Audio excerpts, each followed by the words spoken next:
Hi, my name is Juliet Selgren, and this is my podcast, The Great Antidote. This podcast has been brought to you by the Center for Growth and Opportunity at Utah State University. To learn more, visit www.thecgo.org.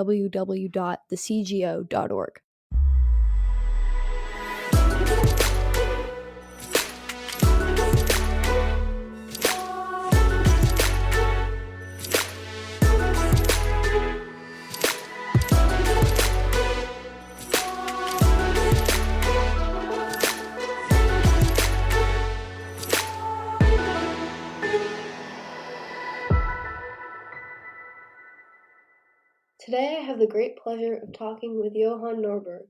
Johan is a prominent libertarian scholar, the author of several books, and, among other duties, executive director of Free to Choose Media. Welcome, Johan. Thank you very much. Thanks for the invitation. You're joining me from Sweden where you live, right? That's correct. Today I want to talk to you about your show Dead Wrong, and I want us to go over some of the most counterintuitive episodes that you've done. Before I jump in, I want to ask you something I ask everyone I interview, which is, what is the most important thing that people my age or in my generation should know but don't? That would have to be something that I didn't really realize until fairly recently in my historical studies, and that's how fragile human progress is. I think we've seen the most amazing progress when it comes to health matters, economics, reduction of poverty, human freedom that the world has ever seen over the last few decades. But we also see this throughout history that there are periods of dramatic, rapid progress, but it can be destroyed if it's not fought for, if political institutions, if the general culture doesn't approve of that freedom and that cultural atmosphere, it can rapidly be turned into something else entirely, often in times of crisis. Uh, Foreign threats, natural disasters, or a pandemic, then people want a strong leader to protect them, a big government to solve all their problems. And that has unfortunately been the end of many great episodes of human progress in history. So that's something we all have to concern ourselves with so that we make sure that we don't undermine the progress that's possible. Interesting. I don't think many people my age would have any idea that that's something they should be aware of, but maybe now they'll think about it. Now I want to turn to your video series called Dead Wrong. Each video is no longer than 2 minutes, but they each contain a ton of information. So, first, can you tell me why you started doing this series? Yeah, this was, in a way, it's a way of challenging common wisdom on different matters, because I often have this sense that the popular take and the general story in the media is has things wrong, or at least important parts and bits and pieces of it completely wrong. And it's important to challenge that. But I also wanted to do it for people with a very short attention span so that you wouldn't have to listen for more than, say, 2 minutes to at least get a different perspective. And the idea was not to change people's mind, but at least to open up their minds to the possibility that there is another perspective on the concerns of the day, and that if they're interested, there is much more information to look at. The series is running on the Free to Choose network, named after the book by Milton and Rose Friedman, Free to Choose. The book came out in 1980 and was meant for a popular audience, and according to Wikipedia, it showcases, quote, how free markets work best for all members of a society, provides examples of how the free market engenders prosperity, and maintains that it can solve problems where other approaches have failed, end quote. Your work, Johan, is clearly in the tradition of Milton Friedman, in that it often highlights productive powers of free markets and free trade. How have you been influenced by Milton Friedman? Well, I've been very much influenced by Milton Friedman, but let me make a small confession. It is not always in the the method, the scientific method that Milton Friedman used. He's very much, I would say, in the mainstream of economics, in neoclassical economics. When it comes to learning economics, I was a bit more influenced by the Austrian school of economics. Economists like von Mises and Hayek, who had, I think, in many ways, a broader perspective on human action than most neoclassical economists. But that being said, Friedman has inspired me tremendously in so many ways, and specifically as a freedom fighter, as a classical liberal who championed, always believed in the human ability and what it can create when being free. So watching his TV series Free to Choose, reading that book and his other books and his column, I got this appreciation for a fantastic communicator who could take quite difficult concepts of human action and economic freedom and put them in very simple and persuasive examples and images. And that has had a great influence on me. When I learned stories also about how people who fought for their freedom in the then communist bloc in Eastern Europe and in the Soviet Union behind the Iron Curtain weren't allowed to hear anything about challenge to the system, but they got these copies of Milton Friedman's books that had been smuggled into their countries, and they read them by candlelight during night hours, learning that something else is possible than oppression, dictatorship, and the planned economy. And it inspired a whole generation of reformers who changed their countries for the better. You have several episodes on Dead Wrong on Sweden. I assume this is partly because in the past few years, Sweden has received a lot of attention from Bernie Sanders, who nearly became the presidential nominee for the Democratic Party this year in the United States. He's also a self described social democrat and has praised your country as being a kind of socialist paradise that he'd like to achieve in America. And looking from the outside, Sweden seems like a good place to live. You guys are pretty healthy, rich, peaceful. There's Volvo, IKEA, Pippi Longstockings, ABBA, all Swedish things, very well known around the world. My first question on this is Sweden a socialist country? Well, this is starting to sound a little bit like a commercial for Sweden. Move to Sweden. Thank you for all the nice words. And I do agree. There are a lot of good things to be said about Sweden. And they are not here because of socialism in any way. One simple way of uh, bashing that myth is to look at the descendants of Swedes who live in America. Some 5 million of them are now live in the United States. And they are also healthy, wealthy, a very low level of poverty, and they actually have a higher degree of interpersonal trust than Swedes in Sweden do. So, and they've lived under a very different economic system than Swedes in Sweden. So there's got to be something else that was done in Sweden before they left for America, often some 100 and 140 years ago. And that's really a system that was built on openness, on economic openness and political openness. And that turned Sweden into one of the richest countries on the planet a long time before we began to experiment with socialism and the welfare state in the 1970s and 1980s. And many people's perception of Sweden, including Bernie Sanders, is stuck in the 1970s.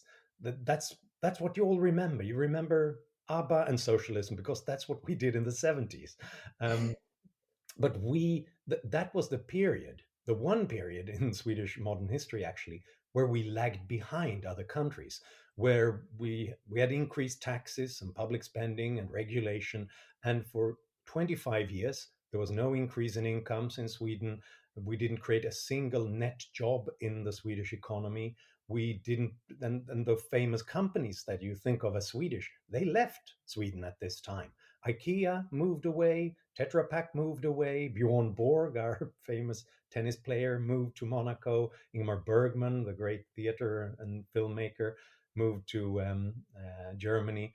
So this was really, in a way, our Atlas Shrugged moment of Swedish history. The entrepreneurs, the innovators, they left.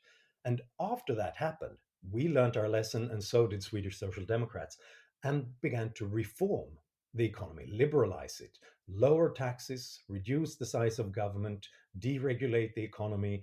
And that was the moment when we started once again to grow faster than the rest of the world. So now, for 25 years, we've increased incomes by some 70% in Sweden. It's been a great success story precisely because we moved away from that failed socialist experiment. So, what were some of the consequences other than all these like famous companies and people leaving Sweden in that time? What are the consequences on the ordinary person when these more socialist regulations and policies were in place? Well, one of them was obviously that it got increasingly difficult for people to start businesses or to uh, make a better life for themselves by getting a longer education, working harder and longer, and so on. Very high taxes made it impossible for people to save much of money or anything like that to change their life circumstances. And one really horrible thing that was the result of this was we used to pride ourselves in having a very strong work ethic and a very strong degree of trust in authorities and in your neighbors and so on in Sweden. This model began to change that because that came from someplace when people thought that yes, they're always going to work hard and they will not accept a public benefit even if they were entitled to it. That was because they had grown up in a system that had a very small government and strong incentives for work and entrepreneurship for 100 years, basically. When that changed, well, then even this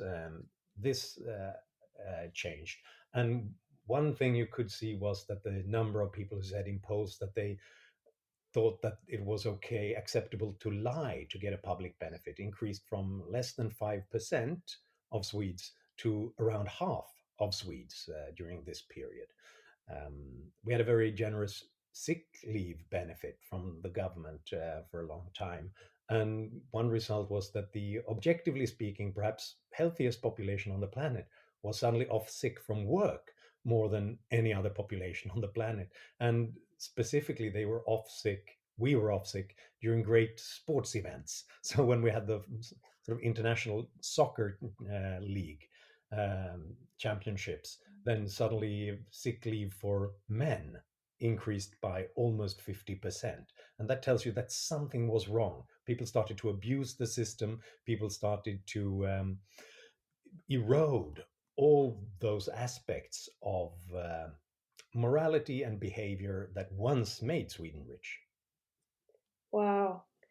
So, Sweden then reformed its system, right, around the 1990s, and it put in some reforms that Bernie Sanders wouldn't really like reduction of public spending, social security reform, privatization of the national railroad network, and they cut in the tax on capital. Um, Sweden has also implemented a school choice program. Can you tell us about some of these reforms and the impacts that it's had on Sweden and the economy?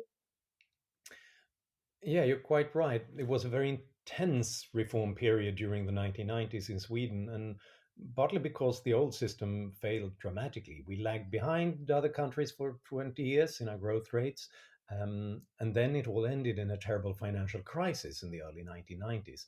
And it was so brutal that for a short period of time, the Swedish central bank implemented an interest rate at 500% to defend the Swedish currency that was collapsing at the time. So Wow. 500%, which is pretty brutal. And at that time, one observer said that the Swedish system, we have to realize that this experiment with democratic socialism was unsustainable, absurd, rotten, and perverse. And that person was the Social Democratic Minister of Finance, Kjell-Olof Feldt. And that tells you something about how the consensus rapidly changed in Sweden. From the left to the right, everybody realized that we have to reform. So, what they did was that, first of all, opening up the economy to a large extent, privatizing many public companies, deregulating product markets so that it was very easy to start new businesses, and but you wouldn't get any subsidies, so you had to work hard. More free trade than we had had before. Abolish the kind of occupational licensing that's still very frequent in common in the United States, for example. But we also reformed the welfare state. I think that one of the most important one was changing the social security system of pension benefits, because that was a system that was rapidly deteriorating and would soon go bust because of demographic changes in a pay-as-you-go system. There weren't enough young workers to pay for all the retirees. So what they did was that they reformed it from a system where you defined the benefits that you would get as you got old to a system where you define the contributions. And if the economy changes for the better, you'll get more pension benefits. If there's a low growth rate, then you'll get less, which means that it is economically sustainable for the long run. Apart from many other social security systems, like the American one, that's not reformed at all. And it also included some part privatization with individual accounts that people can invest in the stock markets. We introduced some competition in the public system, in the welfare system, like a national school voucher system, so that private schools get the same kind of funding as the public schools do. And parents and children can pick a school, and anyone basically can start a school, including a for-profit business. And we abolished some of the taxes that had ruin the economy, lowering marginal income tax rates and abolishing taxes on, and Bernie Sanders would really not like this, abolishing taxes on property, on wealth, on gifts, and inheritance. And one of the results was that a country that had grown almost 1% slower than other rich economies for 20 years suddenly grew almost 1% faster every year. And it quickly turned Sweden around into a successful economy once again. Wow, that's I don't think Bernie Sanders would like that. Um, so about the school voucher system and stuff, how so basically how does that work? Like do kids just choose?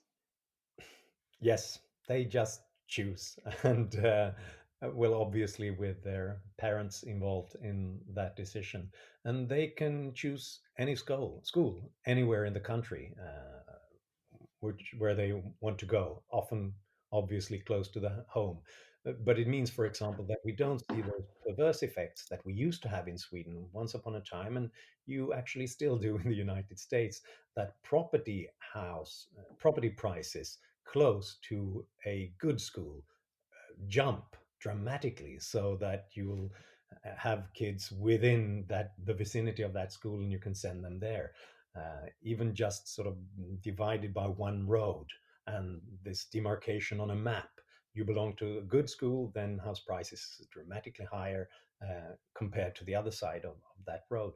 No, instead you can pick any school anywhere in the country to go to. And that then money follows the pupil. So the school only gets the funding if they have children choosing that school. And obviously there's sometimes a space limitation so that they can't accept everybody. But specifically for schools owned by businesses, they rapidly scale up when they are very popular, which means that often best practice schools, those who are most popular, they expand and they see what they do being imitated by others.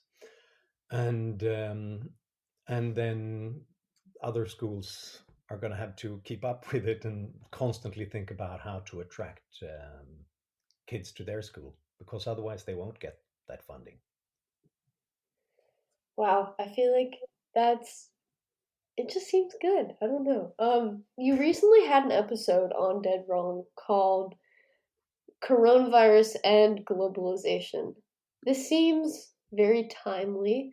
not only because we're in the middle of a pandemic, but globalization and trade have been under attack for several years. And specifically by Trump and his trade advisor Navarro. Now, both of them are arguing that globalization, free trade, and airline deregulation are to blame for the virus, and they impact our lives badly. Can you explain to us why this is wrong? Yeah. Well, Trump and Navarro, they're really dead wrong when it comes to this for several reasons. They use this instinctual sense that we have that, viruses, they come from somewhere, they come from somewhere else. So we should probably not go there. We shouldn't want people to move about too much or fly to the other side of the planet. And in a way, obviously, we do carry lots of microorganisms as we travel around the world. But as researchers at Stanford and Tel Aviv University have shown, when we travel around the world and share viruses and bacteria with others, this also creates some cross immunity against new strains of the same disease. Because most diseases, they are just a new version of the old one, just separated by a couple of few mutations. So if you've had the previous one, it might give you immunity against the next one. And what these researchers have shown is that when it comes to flu, that we have more through globalization. We share these flu viruses constantly, and that has created cross immunity so that no particular strain can evolve in isolation for a sufficient period of time so that they then explode across the world, killing millions. And their theory is that one reason why we haven't had a new episode of similar to the Spanish flu that we had in 1918, which killed probably more than 50 million people around the world, is probably globalization and the jet engine. It's saved millions and millions of life through this cross immunity. And now that doesn't necessarily help us when there's a completely new disease coming, jumping across the species barrier, perhaps from bats when it comes to the coronavirus. But even here, globalization is the solution rather than the problem, because we have always had pandemics like that throughout history, and they've usually been devastating because even though they moved slower back in the time when we didn't have airplanes or subways or buses or anything like that, they moved slow, but they moved steadily. And they moved over the world over a couple of years, and then they returned in new waves until they had picked us off one by one, every single vulnerable person, because we couldn't strike back. It's only because we have modern globalization and modern wealth, the scientific and technological breakthroughs that this has made possible, that gives us a fighting chance against the virus. It makes it possible for researchers and drug companies to cooperate across borders and read the genome of the virus in a matter of days, something we couldn't even do before 1995. So suddenly, the virus is up against the best brains on the planet, and they are now connected to one another, constantly sharing information, sharing best practice, sharing information on the virus and on new therapeutics and possible drugs and vaccines to deal with it. When it comes to smallpox and polio, it took mankind 3,000 years to develop a vaccine against it. Now, just 3 months, not 3,000 years, just 3 months after we heard about the coronavirus, we already have hundreds of potential drugs and vaccines that are already in clinical trial. So I would say that if we had to pick one year in human history to have a pandemic, if we really had to, so far, the best year for mankind is 2020 because we have more resources and abilities at our disposal than ever before. I think now is a good time for you to lay out more arguments for globalization. I know in your book, In Defense of Global Capitalism, you defended capitalism. Yeah, global capitalism, globalization. But um, What are other arguments for why it's so good, why it's helpful, and have you changed your mind in the answer to this question in any way since the book was published nearly 20 years ago? Well, my basic take is that even if you happen to be the smartest person in the room, the room is small wherever you are.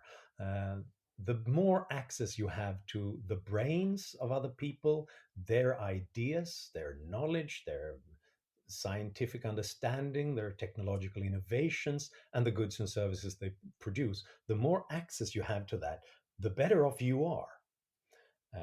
And that is really what globalization is about. That's what global capitalism is about, being able to cooperate with others, getting their best ideas and goods and services in exchange for your best ideas, goods and services, so that we specialize and make use of more brains. So it's really strength in numbers in a way.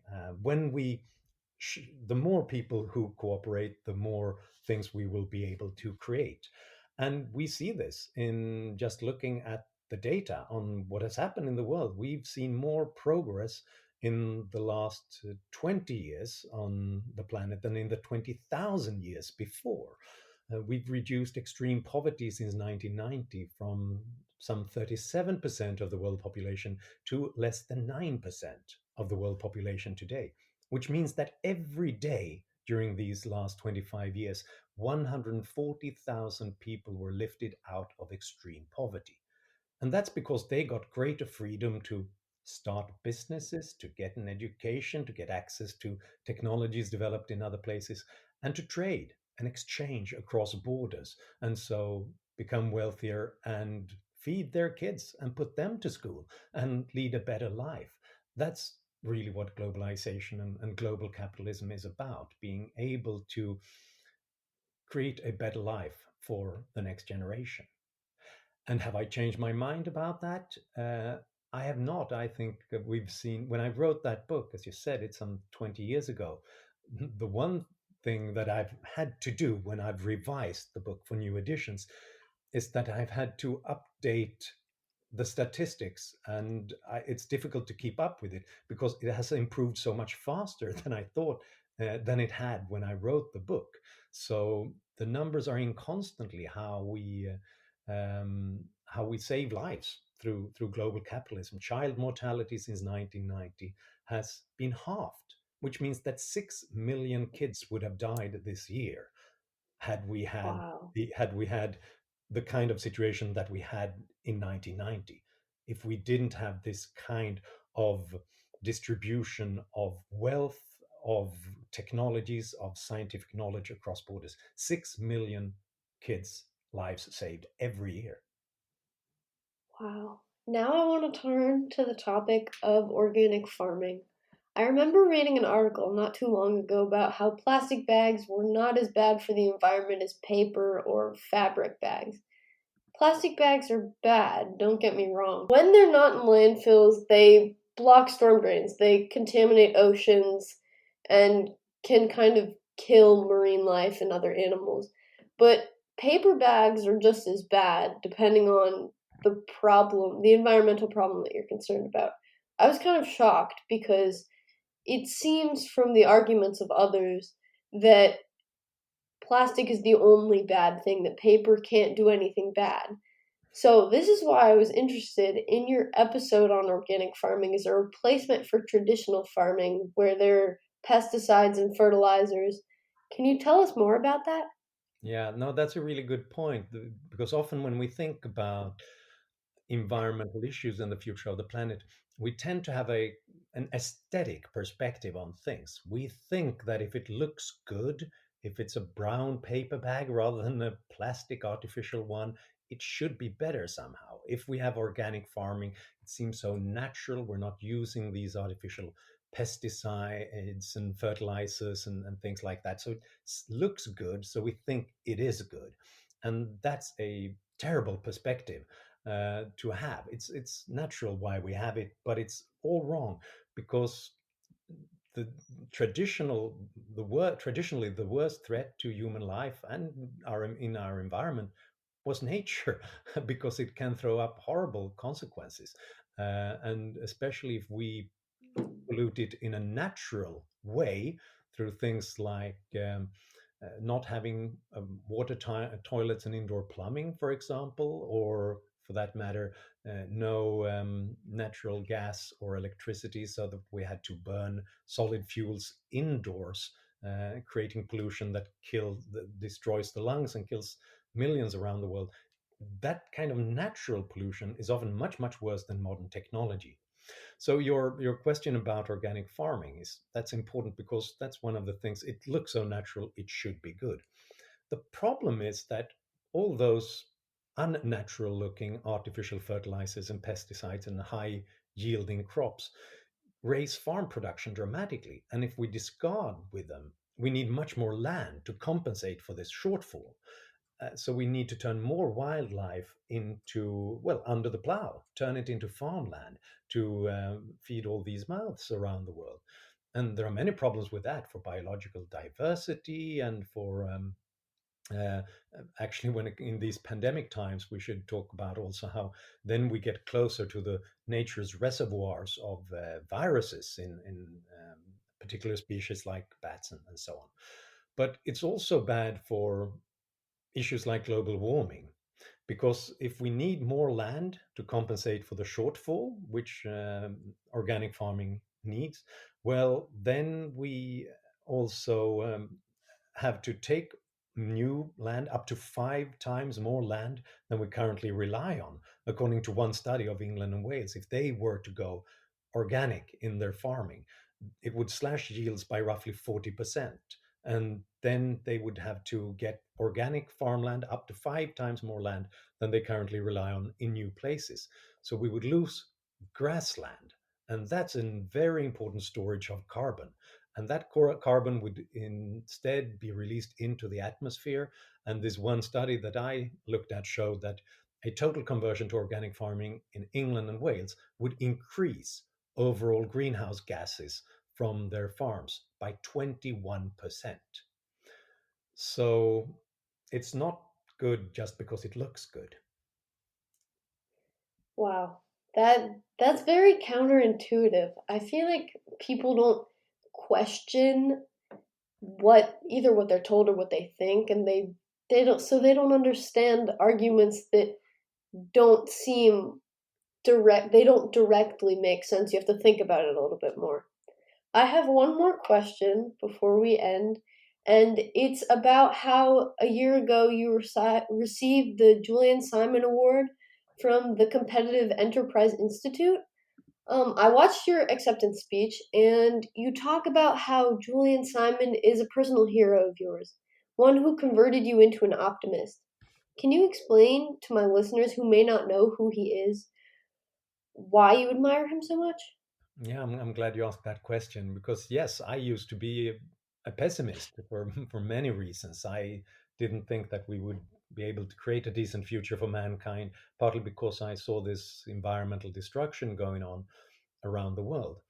But Julian Simon, he was a development economist and thinker about issues like innovation and entrepreneurship, who explained to me in a way that really profoundly had a profound impact on me that the most important resources in the world are not the ones underground. It's not minerals and metals and stuff like that. It's the human brain. It is the individual human being. Because as long as that our brains are, as long as many people as possible are free to explore new knowledge and experiment with it with new technologies and business models, then we'll make better use of all the goods, all the resources that are at our disposal. And that made me realize that um, I used to think that we cannot have growth going on forever. We'll run out of resources. His point was that growth is not really a way of making dishes and meals by putting more ingredients into the stew constantly. If that were the case, there would be natural limits to growth. His point was that growth is better combinations of the resources that are at our disposal.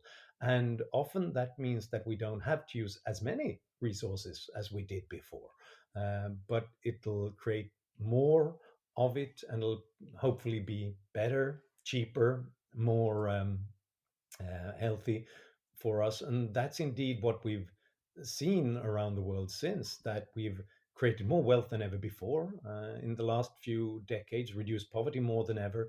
But we've actually started to turn the corner when it comes to our resource consumption, when it comes to the things that we're digging out of the ground to create what we need, because of smarter, ingenious processes of production, because of smarter material and hybrid material that we didn't have before. And because of this, we could also then improve human living conditions better than ever before, reduce global hunger, reduce global poverty, and make sure that, as he put it somewhere, Julian Simon, that a child born today has a greater chance of reaching his retirement day than children in previous generations had of reaching their fifth birthday. And that kind of optimism, that belief in in human beings and their ability to innovate themselves out of every problem we had, that has guided me ever since. Thank you so much. This was great. I feel like there's a lot of counterintuitive stuff, and Sweden is interesting. Thank you so much. And if you haven't seen Dead Wrong, go watch it because it'll make you think. Thank you. Thank you, Juliet.